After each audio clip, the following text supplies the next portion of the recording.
పురోగతి ఎలాగవుతుందండి? For example మీరు విశాఖపట్నంలో 25 టన్నుల కంటైనర్ ఒకటి దొరికింది. అవును, ఆ బ్రెజిల్ నుంచి వచ్చిన కంటైనర్ వయా జర్మనీ. అది ఆ వార్త రాగానే ఎంతమంది రాజకీయ నాయకుల పేర్లు బయటకు వచ్చాయి? అవును. అంటే ఆ కంటైనర్ ఆర్డర్ చేసిన వాళ్ళు ఏ విధంగా రాజకీయ పక్షాలకు చాలా క్లోజ్ గా ఉన్నారన్న ఫోటోలు 2-3 రోజులు నడిచాయి బయట.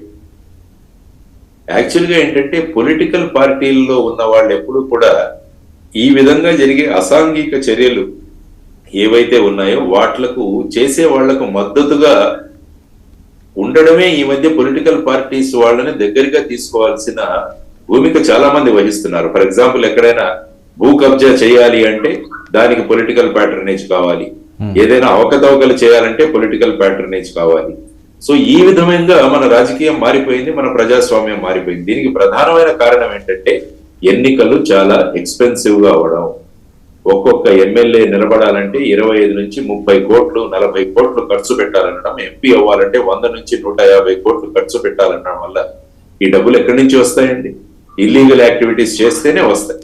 కాబట్టి ఇల్లీగల్ యాక్టివిటీస్ ను ప్రోత్సహించే వాళ్ళు ఇటువంటి డబ్బులు పెట్టి రాజకీయాల్లో వచ్చే వాళ్లే కారణం. కాబట్టి ఇది ప్రజలు గమనించాలి. కానీ ఎక్కడ చూసినా కూడా డిస్కషన్ ఏంటి?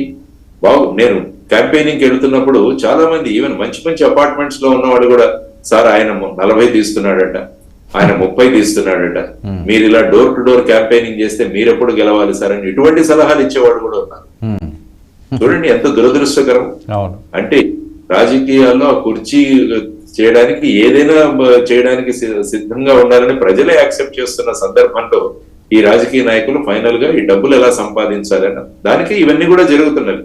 ఈ డ్రగ్ ఇంపోర్ట్ గానీ లేకుంటే ఈ రేవ్ పార్టీలు గానీ, అందులో కూడా చూడండి రేవ్ పార్టీలో మళ్ళా రాజకీయ నాయకుల పేర్లు బయటకు వస్తాయి.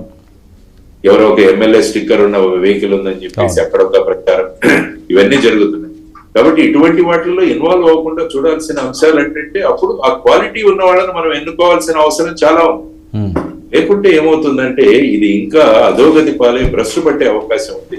కాబట్టి ప్రతి ఒక్కరు కూడా వాళ్ళ భూమికను సుస్పష్టంగా తెలుసుకొని రాష్ట్రం యొక్క ఇమేజ్ ఏర్పాటు, మన పొలిటికల్ మైలేజ్ కోసం ఒక రాష్ట్రం యొక్క పేరుని దిగజార్చే పరిస్థితులకు ఎవరు కూడా దిగకూడదు.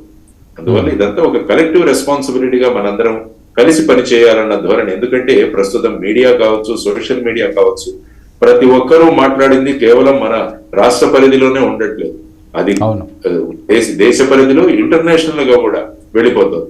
దానివల్ల ఏంటంటే ముఖ్యంగా ఇన్వెస్టర్ల మీద చాలా ప్రభావం కలిగిస్తుంది ఇదంతా కూడా.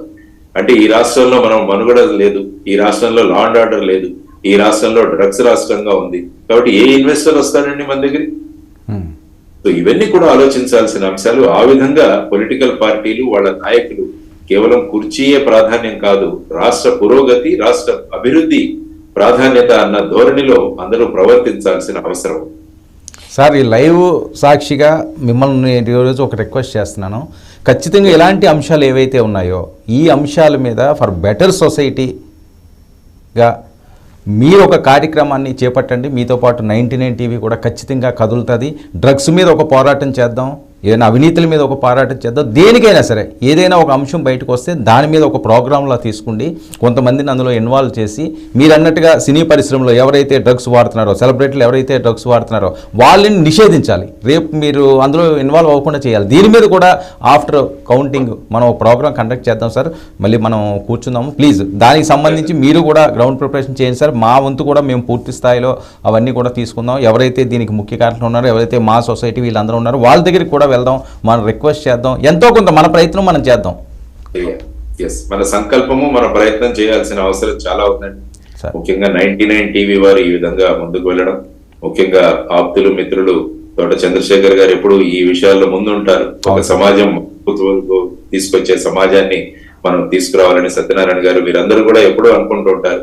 కాబట్టి మీరు అన్నట్టు ఒక కార్యక్రమాన్ని మనం ఏర్పాటు చేద్దాం ఖచ్చితంగా. ఎందుకంటే ముఖ్యంగా సైబర్ అవేర్నెస్ కూడా క్రియేట్ చేయడం చాలా ముఖ్యం. ఎందుకంటే నిన్న చూస్తే కాంబోడియా నుంచి మన విద్యార్థులు ఒక 30 మందిని తీసుకురావడం జరిగింది. అక్కడంతా వాళ్ళకు ఉద్యోగాలు ఇస్తామని చెప్పి వాళ్ళను మోసగించి అక్కడి నుంచి ఫైనాన్షియల్ ఫ్రాడ్స్, సైబర్ క్రైమ్ చేయడానికి అక్కడ వాళ్ళను బందీలుగా చేయడం, ఇదంతా కూడా చూసాం. కాబట్టి ఈ పెడతో పడుతున్న సమాజాన్ని మళ్ళా సుస్థిరమైన మార్గంలో మళ్ళా పట్టాల మీద ఎక్కించే బాధ్యత అందరి మీద ఉంది.